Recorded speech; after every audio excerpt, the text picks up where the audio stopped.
Hello and welcome back to Curbstomp City and another episode of ECW Lives on TEW 2016. And if you're wondering where the videos have been, I uploaded a channel update this week that explains everything, so go and watch that if you want to know. And I'm not going to go through that in this video, we're just going to go straight into the episode. And in this episode we're going to run just the pay-per-view, so the Guilty as Charged pay-per-view. And this is the second last pay-per-view before Global Glory. So we've got Guilty as Charged, Living Dangerously, and then the big event of the year, Global Glory.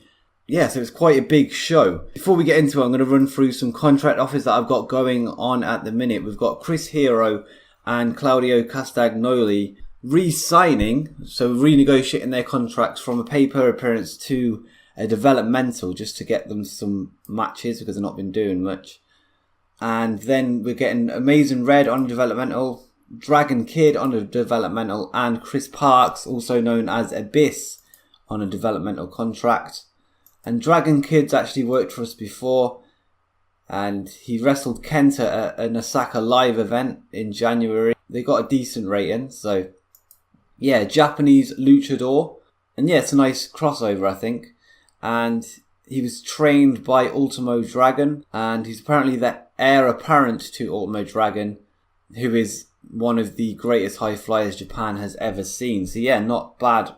And if you want 2 shows in the next episode, make sure you hit the like button, and if we hit, I'll aim for 70 likes, I'll do 2 shows next week. But yeah, for now, we're going to go straight into Guilty as Charged. So the show starts with CM Punk entering the arena dragging his television title alongside him. And he says, "Week after week, I've gone through everyone that has stepped up to my open challenge. And tonight is the last chance that I will give to the dirt in the back. So whoever wants to take this from me, come out now." And then no music hits. And then he says, "Nobody wants to challenge me. Then it looks like I have finally rid ECW of the disease that ran through its veins. And your heroes are nothing compared to CM Punk, the straight edge assassin." And then a man in a hood jumps the barrier and stands behind Punk without noticing him. And Punk carries on his promo and he says, "I am CM Punk. I am better than every single one of you. And I want you to raise your X's in the air and repeat after me. I have been saved." And then Punk closes his eyes and raises the X in the air, crossing his arms over. And then the man behind Punk raises his hands, but he points out his thumbs and moves his hand towards his head 3 times. And then he takes his hood off, and it's Rob Van Dam. And he taps Punk on the shoulder, and then he turns into a spinning heel kick, and then the bell rings. So Rob Van Dam is back in ECW on loan from New Japan after he signed for New Japan last year in January. He's been gone over a year and he's back for the road to Global Glory. And he's got himself a championship match against CM Punk after answering his open challenge. And yeah, then we go into the match, which had a really good rating. We got a 77B, and in about that had great wrestling and decent reaction from the crowd.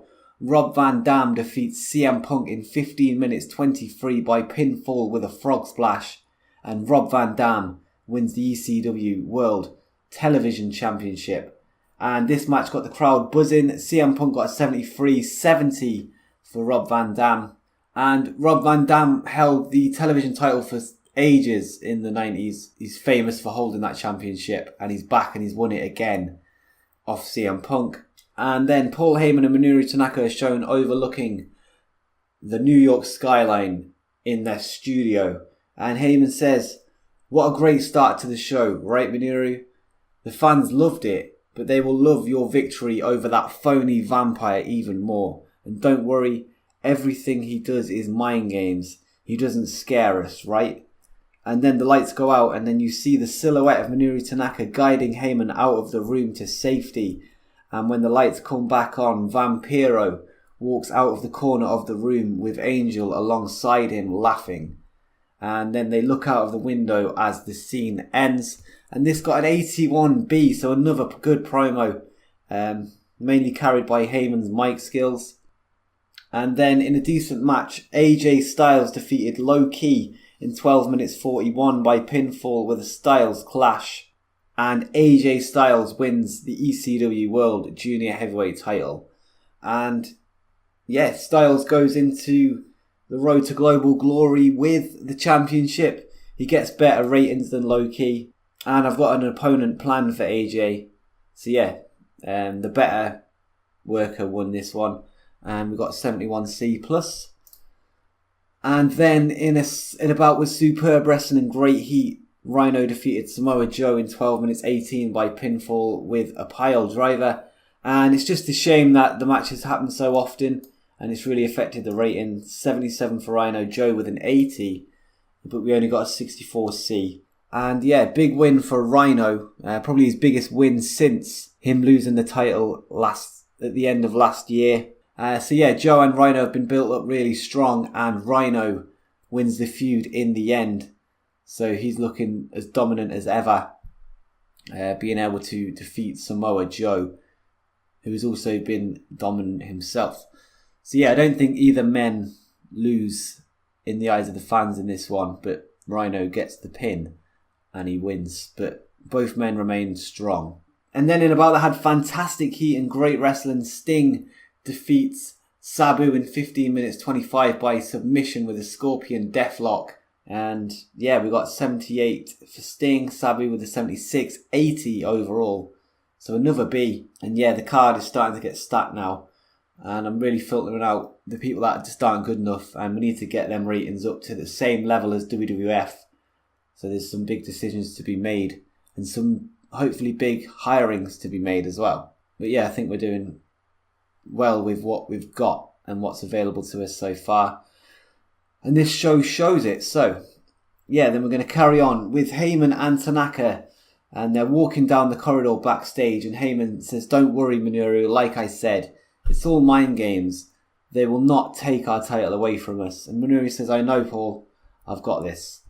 And Heyman says, "It's fine, Minoru. Stop worrying." So Heyman's going on like he's worrying, but he's not. It's actually Heyman that's the one that's scared. But yeah, Minoru rolls his eyes at Heyman. But then the lights go out once again. And when they come back on, Heyman has disappeared.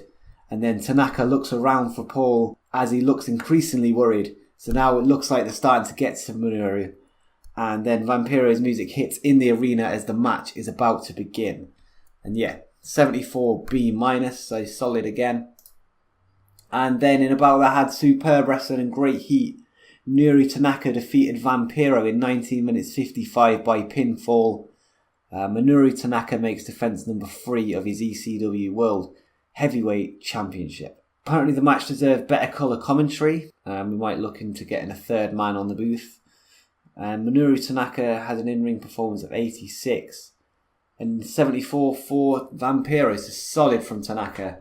And 79B overall. And then the show got a 79B too. And yeah, solid show, I think. And a great start to the show with the open challenge, the return of Rob Van Dam. And yeah, the best show of the night was Sting Sabu, so Sting is still killing it. And the best segment of the night was the Heyman, Minoru, Vampiro and Angel segment in the studio. Again, we've sold out the WAMU Theatre at Madison Square Garden. And I'm looking at potentially holding Global Glory at Madison Square Garden in the main arena. It holds 20,000. And we were expecting 8,000 tonight, but yeah, I wanted to hold it in New York once again. But yeah, we're going to point out Punk, Rhino and Tanaka as good examples. And Punk was very happy. Rhino was pleased and Tanaka was very happy. Oh no. Vampiro thinks that Angel Williams isn't tough enough to make it in the business. That's your own manager, Vampiro. But yeah, I think she's doing quite well. TV rating of 0.02. That's just Japan, because we're showing on free TV over there. So that's not really worth worrying about. And then we've got a 0.20 overall for the pay-per-view buy rates in Canada and the USA. And the deal for STV is running out for Revolt, so we're going to have to look at renewing that. We've got some contracts to renew, so we've got Chris Hero and Amazing Red coming into developmental. And I'm just going to renew the STV Revolt deal. We're just going to leave it as it is, I think. So extend deal, make offer. Yeah, so that'll keep our reputation rising in the UK or Scotland, and it should see some spillover into the other regions, possibly the north of England. And eventually we want to get a good TV deal there, so maybe BBC or something like that. But yeah, that's the long-term goal. Tonight's show was number 4, actually joint second best show we've had. Joint with a couple of revolts from January, and still the best show was one of the revolts from this month. And still our best match is Tanaka versus Rhino in Rhino's rematch. And Sting Sabu's right up there as well from last night. And the pay-per-view buy rate, we're 6th on there. Looks like a big drop from Rising. So we're going to have to look at getting some more pay-per-view deals. And hopefully we can get some more buys across the world. But yeah, I don't think that's quite as possible yet. But I'll look at doing that possibly for Global Glory.